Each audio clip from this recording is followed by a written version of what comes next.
Gen X ka ba? Kung Gen X ka, anong henerasyon ang mga magulang mo? Yon ang tinatawag na silent generation. From 1928 to 1945, kung dyan pinanganak ang mga magulang ninyo, they belong to the silent generation, not boomers. Intindihin nga natin sila. Yung mga magulang natin, lumaki sa gera, survival mode ang kanilang training, sobrang stricto. Wala silang imik, pagod na pagod sila, gawa lang ng gawa. Masyadong matipid, magaling sa pera at trabaho lang ng trabaho. Hindi rin sila showy sa feelings.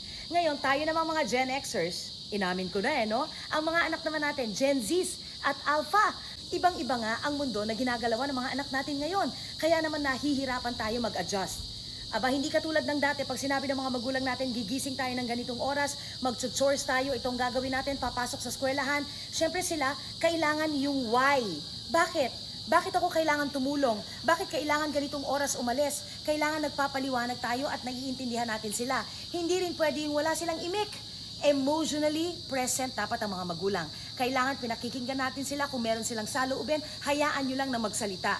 Tapos syempre, mas showy na rin sila, kaya nahahawa na rin tayo. Marunong na rin tayo magsabi ng I love you, anak. That's why, let's not repeat parenting in the past. Instead, let's prepare our children for the future. Think about that.